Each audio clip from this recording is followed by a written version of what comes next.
M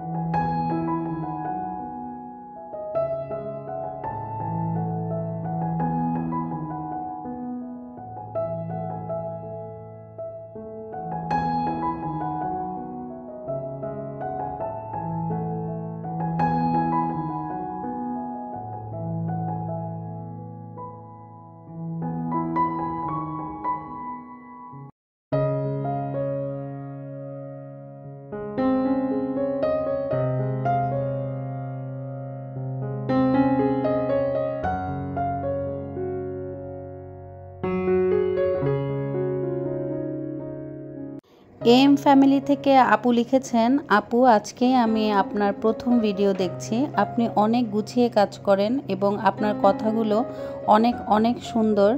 অনেক অনেক ভালোবাসা রইল আপনার এবং আপনার পরিবারের জন্য। এরকম আরও কিছু আপু আছেন যাদের কমেন্ট আমি আজকে আপনাদেরকে পড়ে শোনাবো। সেই সাথে আমি আজকে সকাল থেকে দুপুর পর্যন্ত কি করলাম সেগুলো নিয়ে একটা ছোট্ট ভিডিও সাজিয়েছি। আশা করি আজকে আপনাদের কাছে এই ভিডিওটা ভালো লাগবে। আসসালামু আলাইকুম, আমি Jannatul Ferdous Piya family bonding Bangla blog channel থেকে আরেকটা নতুন ব্লগ নিয়ে এসেছি। আশা করছি যে যেখান থেকে আজকের এই ব্লগটা দেখছেন আপনারা সবাই অনেক ভালো আছেন, সুস্থ আছেন। এই দোয়া করেই আজকের এই ব্লগটা শুরু করি। সকাল হয়ে গেছে আর সকালবেলা কি নাস্তা বানাবো সেটা চিন্তা করতে করতে ভাবলাম যে খোলাজা পিঠা বানাই, যেটা আমাদের নোয়াখালীদের জন্য তো অনেক মজাদার এবং জনপ্রিয় পিঠা। তো সেই পিঠার জন্য আমি প্রথমে একটু চালের গুঁড়িটা দেখেছেন যে চেলে নিয়েছি। আর যেইভাবে চাললাম সেভাবে চাললে কিন্তু চারপাশে আটাটা বা চালের গুঁড়াটা ছড়িয়ে পড়ে না। তো ওইভাবে চেলে দেখবেন খুব সুন্দরভাবে কিন্তু চালাও হয়ে যায়। তারপর আমি এখানে একটু লবণ দিয়ে সামান্য পরিমাণ পানি দিয়ে প্রথমে আটাটাকে আমি খুব ভালো করে মিক্সড করে নিয়েছি। আটা বলতে চালের যে গুঁড়াটা সেটাকে। আধা ঘন্টা পর আমি আবারও এসেছি। তারপর এই যে আমার চালের গুঁড়াটাকে ভিজিয়ে রেখেছিলাম সেটাকে আস্তে আস্তে করে আমি পানি দিতে দিতে নরম করেছি, মানে পাতলা করেছি। তারপর আমি ডিম দিয়ে দিয়েছি 2টা। এখানে আমি মুরগির ডিম ব্যবহার করেছি, কিন্তু নর্মালি খোলাজা পিঠা যদি কেউ অথেন্টিকভাবে খেতে চান তাহলে কিন্তু আপনাদেরকে হাঁসের ডিমটা ব্যবহার করতে হবে। আর হাঁসের ডিমটা ব্যবহার করলেই এই পিঠাটা খেতে যেমন মজা তেমন দেখতেও কালারটা অনেক সুন্দর আসে। তো আমি 2টা ডিম দিয়ে দিয়েছি। তারপর আমি কতটুকু ব্যাটারটা পাতলা করলাম সেটা তো আপনাদেরকে একটু দেখিয়ে দিয়েছি। খোলাজা পিঠা মেইনলি আসলে করতে হয় মাটির যেই খোলাগুলো থাকে সেগুলোতে, কিন্তু মাটির খোলাটা আমার নেই। তো যেহেতু নেই সেই জন্য আমি এই লোহার কড়াইটা ব্যবহার করছি। প্রথম যখন মাটির খোলা বা লোহার কড়া যেটাতেই আমরা দেই না কেন তখন কিন্তু পিঠাটা প্রথমটা হয় না। প্রথম 1-2টা পিঠা সেট করতে গেলে কড়াইটাকে বা মাটির খোলাটাকে তখন কিন্তু 1-2টা পিঠা নষ্ট হয় বলতে একটু এবড়ো থেবড়ো হয়। তারপরেরগুলো কিন্তু সুন্দরভাবে উঠে আসে। আর এই পুরো পিঠাটা কিন্তু হাই হিটে করতে হয়। এটা যদি আঁচ না থাকে, আগুন যদি বেশি না থাকে তাহলে কিন্তু এই পিঠাটা হয় না। তো এই যে আমি প্রথম 1-2টা কিন্তু সুন্দরভাবে একটু করে সেট করে নিচ্ছি। আর এখন আমার দেখতে পাচ্ছেন কড়াইটা একদম তেতে গেছে। এবার আমার একটা একটা করে সবগুলো পিঠা কিন্তু অটোমেটিক্যালি উঠে যাবে। আর খুব সুন্দর জালি জালি হয় পিঠাগুলো।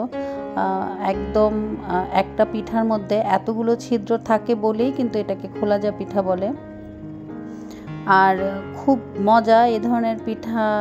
শীতকালে বেশি আমরা আসলে খাই। রই দিয়ে খেজুরের রস, সেটাকে রই বলি। খেজুরের রস, তারপর হচ্ছে নারিকেল কুচি, তারপর গরুর মাংস, মুরগির মাংস, হাঁসের মাংস, এই সমস্ত জিনিসগুলো দিয়েই এই ধরনের পিঠাটা বেশি খাওয়া হয়।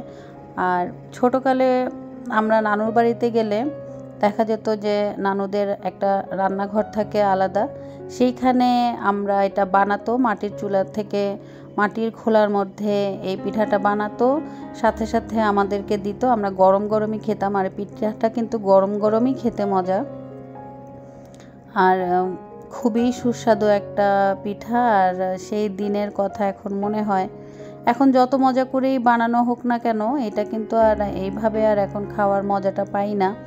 আর যখন ঢাকায় থাকতাম, আম্মু যখন বানাতো তখনও রান্নাঘরেই আমরা সবাই পাটি বা মাদুর বিছিয়ে সেখানে আব্বু, তারপর আমরা বোনরা বসতাম আর এই গরম গরম পিঠা দেওয়া হতো। শীতকালে যেহেতু এই পিঠাটা বেশি খাওয়া হতো, সেই গরম গরম পিঠাটা শীতের মধ্যে খেতে কিন্তু অনেক বেশি মজা লাগতো। যাই হোক, আপনাদের সাথে কথা বলতে বলতে সেই স্মৃতিটা মনে করার পরে আমার একটু অন্যরকম লাগছে আর কি। খুব ভালো লাগছে, আবার কষ্টও হচ্ছে যে সেই দিনগুলো এত তাড়াতাড়ি শেষ হয়ে গেল। এই ভিডিওগুলো কিন্তু আমার তখনকার সময় করা, যখন দেশের অবস্থা প্রথম দিকে অনেক বেশি খারাপ, তখনকার সময়ের অবস্থার ভিডিওগুলো হচ্ছে এগুলো। ওই সময় তো আমরা ঘরবন্দি, তো কি করব, নাস্তা করার পর আপনাদের ভাইয়াও নাস্তা করেছিল, তো সেটা আমি আসলে আর ভিডিওতে দেখাইনি। তো নাস্তা করার পর ওরা ঘরে টিভি দেখছে, নিউজ দেখছিল, আর আমি কি করব, তখন আমি আসলে ছাদে এসেছি আম্মুর সাথে। আর আসার পর ভাবলাম যে একটু মিষ্টি কুমড়ার শাক উঠিয়ে নিয়ে যাই। আকাশটা এত সুন্দর লাগছিল দেখতে, কিন্তু আকাশ যতই সুন্দর হোক, বাইরের পরিস্থিতি কিন্তু ততটাই খারাপ ছিল, এটা কি আর বলবো। আর এখন শিউরে উঠি, এখন আসলে যখন ভাবি যে কিভাবে কি অবস্থার মধ্যে যে ছাদে গিয়েছি, যদি সেটা বুঝতে পারতাম। আমরা কিন্তু এদিকে গোলাগুলি হচ্ছিল, এদিকে অনেক বেশি ফায়ারিং ছিল, তারপর সাউন্ড গ্রেনেডের আওয়াজ ছিল, সেগুলো তো আর আপনাদের সাথে শোনাইনি। আমি একটু ভিডিও করছিলাম, আবার ওইদিকে সামনে গিয়ে ছাদে গিয়ে দেখছিলাম যে কোথায় আওয়াজ হচ্ছে, কোথায় গোলাগুলি হচ্ছে। তো সেই ভিডিওগুলো আম্মু আমাকে করতে নিষেধ করেছিল পরে, যে এই ভিডিওগুলো আর করার দরকার নাই। কিন্তু তখনও কিন্তু আমরা বুঝতে পারি নাই যে ছাদে থেকেও এভাবে মানুষ মারা যাচ্ছিল, ছাদে থেকেও গুলি এসে মানুষের গায়ে লাগছে, বাচ্চাদের গায়ে লেগে মারা গেছে। তো ওই জিনিসটা যখন এখন মনে হয়, ভিডিওটা দেখছিলাম আর তখনকার কথা চিন্তা করে আসলে গায়ের লোম দাঁড়িয়ে যায়। তো এখন আল্লাহর আসলে অশেষ রহমত ছাড়া সেটা আর কি বলবো, আল্লাহর অশেষ রহমতই বলা যায় যে আমরা সেই সময় নিরাপদভাবেই ছাদে থেকে আবার এসেছি বাসায়। আর শুধু আমরা না, সত্যি কথা বলতে আমাদের ওই আশেপাশের এলাকায় সবাই ছাদে ছিল, বারান্দায় ছিল। কেউ তখন ওই নিউজগুলো, যেহেতু আমাদের ইন্টারনেট বন্ধ ছিল, আমরা ওই নিউজগুলো পাচ্ছিলাম না যে ছাদে বা বারান্দায় এভাবে দাঁড়ানোটাও বিপজ্জনক। যাই হোক, সব কিছু শেষ করে আমি উপরে কিছুক্ষণ বসে গল্প টল্প করে তারপর বাসায় এসেছি। তো রান্না করতে যাওয়ার আগে ভাবলাম একটা কাজ বাকি আছে, সেটা একটু করে যাই। ফ্রিজের উপরে ফ্রিজটাকে একটু সব কিছু সরিয়ে, ম্যাগনেটগুলোকে সরিয়ে নিয়ে আমি একটু ফ্রিজটাকে ক্লিন করে তারপর আমার রান্নাঘরে গিয়েছি। তো ফ্রিজের উপরে কিন্তু আমি এইভাবে একটা আড়ং থেকে নেয়া ম্যাট বিছিয়ে দিয়েছি কাপড়ের। আর তার উপরে তো দেখতে পেয়েছেন আমি কিভাবে সাজালাম, গোছালাম।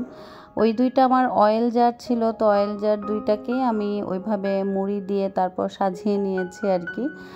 আর একটা আড়ং থেকেই নেয়া ড্রাই ফ্লাওয়ার দিয়ে দিলাম। অনেক দিন হয়েছে ম্যাগনেটগুলোকে একটু পরিষ্কার করতে চাচ্ছিলাম, তো ম্যাগনেটগুলোকে একটু ক্লিন করে নিচ্ছি আজকে। আর এই ম্যাগনেটগুলো খোলার উপায় নেই, এগুলো আমার মেঝো বোন ওরা হংকং গিয়েছিল, তো ওখান থেকে নিয়ে এসেছে। তো এগুলো একদম অটো লেগে যায়, এগুলোকে আবার খুলতে গেলে আঠাটা নষ্ট হয়ে যেতে পারে, তাই এগুলো থাকা অবস্থায় আমি একটু ক্লিন করে নিব। আর এই ম্যাগনেটগুলো সেম, এগুলো আপনাদের ভাইয়া কাতার থেকে আমার জন্য নিয়ে এসেছিল। আমি অনেক ম্যাগনেট পছন্দ করি, তো কিছু ম্যাগনেট আমার বাচ্চারা নষ্ট করে ফেলেছে, আর কিছু আছে, সেগুলোকে আমি এখন একটু মুছে টুছে রাখছি আর কি। গত প্রিভিয়াস দুইটা ব্লগে আমি অনেক সাড়া পেয়েছি, অনেক নতুন নতুন আপু আমার বন্ধু হয়েছেন, ভাইয়ারা বন্ধু হয়েছেন, আমাকে কমেন্ট করেছেন, তাদের মতামত জানিয়েছেন। এটার জন্য আপনাদের সবাইকে অনেক অনেক ধন্যবাদ। এবং আমি বুঝতে পারলাম আসলেই আমরা চিন্তিত আমাদের ভবিষ্যৎ নিয়ে, আমাদের সন্তানদেরকে নিয়ে। আর তার মধ্যে কিছু আপু অনেক কমেন্ট করেছেন যেগুলো ভালো লেগেছে, তাদের চিন্তা নিয়ে আসলে আমারও চিন্তা লেগেছে। তো বিন্দিয়াস ব্লগ থেকে আপু লিখেছেন যে আমরা সন্তানের ভবিষ্যতের জন্য পাগলের মতো ছুটি, কিন্তু ভাগ্যক্রমে কজন সেটা বুঝতে পারে। কুসুম কুকিং ব্লগ থেকে একজন আপু অনেক সুন্দর একটা ঘটনা আমাকে লিখেছেন, সেটা পুরোটা আসলে পড়া আমার পক্ষে সম্ভব না। শুধু এইটুকু সারমর্মটা বলতে চাই যে আপু এটা বোঝাতে চেয়েছেন যে নিজের সন্তানরা দেশের বাইরে যাওয়ার পর মাকে কিভাবে ভুলে যায় এবং সেই মাই কাজের লোকের সাহায্য পেয়ে, কাজের লোকের ভালোবাসা পেয়ে তার সম্পত্তিটা কাজের লোককে দিয়ে দেয়। আসলে এটা কতটুকু দুঃখজনক ঘটনা যে কাজের লোকের উপরেই ভরসা করতে হলো শেষ পর্যন্ত, নিজের সন্তানরা সেই মাকে একদম দেখলো না পর্যন্ত।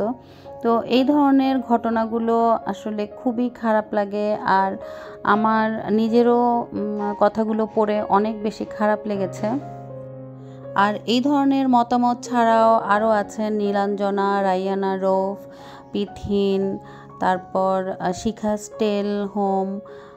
শিখাজ হোম টেল, তারপর তাহমিদাস ডেইলি ব্লগ, এরকম আরও অনেক আপু ভাইয়ারা আছেন যারা আমাকে অনেক সুন্দর সুন্দর কমেন্ট করেছেন। আপনাদের সবার কাছে অনেক অনেক ধন্যবাদ জানাচ্ছি যে আপনাদের মতামতটা আপনারা আমাকে প্রকাশ করেছেন, আপনাদের দুঃখের কথা জানিয়েছেন। সবার আসলে কমেন্ট আমি পড়তে পারি না, কারণ দেখা যায় যে ছোট্ট একটা ব্লগ দিচ্ছি, এই ব্লগে সবার নাম নিতে পারি না। তবে আমার খুবই ভালো লাগে যখন আপনারা আমাকে কমেন্ট করে উৎসাহ দেন, এবং আপনারা যখন আপনাদের ভালো লাগাটা আমার সাথে প্রকাশ করেন তখনই কিন্তু আমার নতুন আরেকটা ভিডিও বানানোর যে উৎসাহ সেটা আমি পাই। ধীরে ধীরে আস্তে আস্তে আমি চেষ্টা করব যে আরও যে আপু ভাইয়ারা আমাকে কমেন্ট করেছেন আপনাদের সবার আমি অ্যান্সারগুলো দিতে, আপনাদের সবার নাম আমি নেওয়ার চেষ্টা করব। আর যদি আজকে আপনাদের কাছে আমার এই ভিডিওটা দেখতে দেখতে ভালো লেগে যায় তাহলে প্লিজ একটা লাইক দিয়ে দিবেন। যারা নতুন আমার এই চ্যানেলে আজকেই প্রথম ভিডিওটি দেখছেন, যদি ভালো লাগে ভিডিওর কোনো অংশ তাহলে কিন্তু চাইলে আমার চ্যানেলের বন্ধু হয়ে যেতে পারেন। আর যদি বেশি ভালো লাগে তাহলে কিন্তু চাইলে আপনারা আমার এই ব্লগটা শেয়ারও করে দিতে পারেন। আর সেই সাথে কিন্তু আমি একটু দেখিয়ে দিলাম যে আমি কিভাবে আমার ম্যাগনেটগুলোর যত্ন নেই এবং ম্যাগনেটগুলোকে আমি কিভাবে রেখেছি, নতুন করে সাজিয়ে নিলাম। আর সেই সাথে আমার ফ্রিজটাকে কেমন লাগছে সেটা একটু আপনাদেরকে দেখিয়ে দেই। আমার ফ্রিজ ক্লিন করার একটা ভিডিও আমি দেখিয়েছিলাম, অর্গানাইজ করার একটা ভিডিও দেখেছিলাম। তো সেই ভিডিওতে একজন আপু আমাকে কমেন্ট করেছিলেন যে আমার এই ফ্রিজটা কোন ব্র্যান্ডের। আসলে তখন আমার আর মনেই ছিল না যে আমি আপনার এই কথাটার অ্যান্সার দেই। এখন আমি ভাবলাম যে আজকে বলে দেই। আমি জানি না আপু কি দেখছেন কি না, আমার এই ফ্রিজটা শার্প কোম্পানির। আর আমার শার্পের এই ফ্রিজটার যে দাম কত নিয়েছে ওইটা আমি আসলে এখন মনে করতে পারছি না। তো যাই হোক, যদি আপু দেখে থাকেন তাহলে হয়তো অ্যান্সারটা পেয়ে যাবেন। আর ফ্রিজের অনেক বছর বয়স হয়েছে, প্রায় 15-16 বছর বয়স হয়ে গেছে ফ্রিজের। আলহামদুলিল্লাহ এখনও ফ্রিজটা ভালোই আছে। এদিকে কিন্তু আমি আজকে রান্না করছি ছাদে থেকে, যে আম্মু আমাকে মিষ্টি কুমড়ার শাকটা উঠিয়ে দিয়েছে সেটা দিয়ে চিংড়ি মাছ দিয়ে আলু দিয়ে রান্না করে নিচ্ছি। আর আরও তরকারি রান্না করেছি, সেগুলো আর দেখালাম না, কারণ সত্যি কথা বলতে একটা অসুস্থতার মধ্যেই দিন কাটছিল। এখন পর্যন্তই কিন্তু আমরা প্রতিদিন খবরের মধ্যেই পড়ে থাকি। তো আর যা রান্না করেছিলাম সেটা ভিডিও করতে ইচ্ছা করছিল না। এই যে আমি বুটের ডাল দিয়ে মাছের মাথা দিয়ে রান্না করেছি, টমেটোর ভর্তা করেছিলাম, এদিকে আমি একটু মুরগির মাংসের ভুনা করে নিয়েছিলাম ছোট ছোট পিস করে। তো সেগুলো আর আমি দেখাইনি, শুধু ছাদের থেকে যেহেতু ছাদের শাক সেটাই আপনাদের সাথে একটু দেখালাম। সারাক্ষণ নিউজ দেখতে দেখতে একটা অসুস্থতার মধ্যে দিন পার করছি আর কি। তারপরও নিউজ না দেখলে এখন ভালো লাগে না। দেশের পরিস্থিতি তো খারাপ, সবাই মোটামুটি আমরা জানি। সবার জন্য দোয়া রইল। ইনশাল্লাহ নতুন কোনো ব্লগ নিয়ে আবার হাজির হয়ে যাব। আর হ্যাঁ, শাকটা কিন্তু অনেক বেশি মজা হয়েছিল। তো ভাত খেতে খেতে আপনাদেরকে সেই রিভিউটাও একটু দিয়ে দিলাম। চিংড়ি মাছ দিয়ে এই ধরনের শাক রান্না কিন্তু আমার বেশ পছন্দ। তো যে যেখানেই থাকেন নিরাপদে থাকেন, ভালো থাকেন, সবাই সবার সন্তানদের জন্য দোয়া করবেন। আর আজকের মতো বিদায় নিয়ে নিচ্ছি। আল্লাহ হাফেজ।